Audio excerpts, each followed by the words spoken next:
To the rest of the world, you are simply sitting in a cafe, quietly drinking coffee. But inside, your mind runs a high-speed data sweep. You catch the tense shift in a stranger's shoulders. You register the exact microsecond a friend's smile drops. People might tell you that you are overthinking, but this is a distinct cognitive processing pattern. Your nervous system is constantly receiving and cataloging raw environmental data that others simply filth out. Running this background processor takes a massive physical toll. You can walk out of a brief social interaction feeling completely hollowed out and exhausted, while everyone else in the room seems perfectly fine. The weight of carrying these unspoken details leaves you feeling detached and deeply isolated. To step out of this cycle, we must examine how these patterns manifest in daily life and see where the brain first learned that constant scanning was a requirement for safety. The first sign is the rumination loop. Because your brain absorbs such a massive volume of social data during a conversation, you lack the bandwidth to process it all in real time.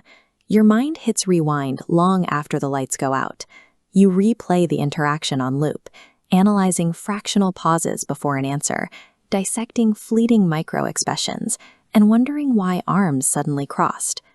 The second sign is empathy burnout.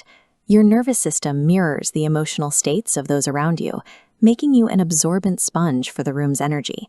If a coworker is pacing the room with unspoken anxiety, you feel a flutter of panic in your own chest.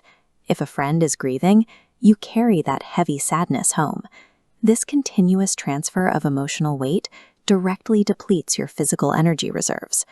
The third sign is acute environmental overstimulation. Highly aware minds possess wide-open sensory gates. The hum of an air conditioner or harsh fluorescent lighting bypasses standard mental filters and physically assaults your nervous system, driving a desperate need for quiet, dark spaces to reset. The fourth sign is that you constantly construct fake scenarios in your head. Because your brain notices every variable, it tries to prepare for every possible outcome. You spend hours mentally rehearsing difficult conversations you might never have. These exhausting loops, the empathy burnout, and the sensory overload represent a nervous system permanently stuck in a state of high alert. This level of hyper-awareness was originally a childhood survival tool. For many, it was the only way to navigate an environment that felt unstable. If you grew up in an environment that was emotionally unstable, unpredictable, or where your caregivers were overwhelmed, your survival depended on your ability to read the room.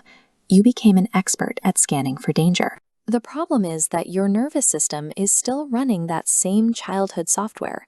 It treats a minor shift in a coworker's tone as the same life or death survival event you faced years ago. Processing this volume of data 24/7 eventually leads to a catastrophic system failure. Your brain, sensing a total collapse from the sheer weight of sensory input, eventually initiates an emergency shutdown to save itself. This survival-driven shutdown is called anhedonia, a numbing, gray flattening of all signals. By turning down the volume on everything, including joy and pleasure, your brain survives the sensory flood. You feel flat because your superprocessor has run out of battery. Feeling completely numb is the natural physical consequence of a mind that has been forced to process too much for too long. The goal of healing is not to shut down your awareness. That same biological sensitivity is the source of your deep empathy and intuition. The goal is to regulate the system. The first step is redirecting your hyperfocus away from scanning for threats and toward finding glimmers. Glimmers are micro moments of physical safety and beauty. Notice the rough texture of bark under your hand or warmth of sunlight on your skin. The second step is utilizing somatic grounding to flush absorbed emotional energy out of your body. Stepping into the cool air or practicing deep muscle relaxation forces your attention back to the physical reality of the present moment. Over time, these physical practices send a new signal to your nervous system. They teach your body that the surrounding environment is secure enough to lower its defenses and filter out the noise. Noticing too much can feel like carrying the weight of the entire world, but once you learn to regulate that awareness, seeing the unspoken becomes a profound asset. You are never alone in how you process the world.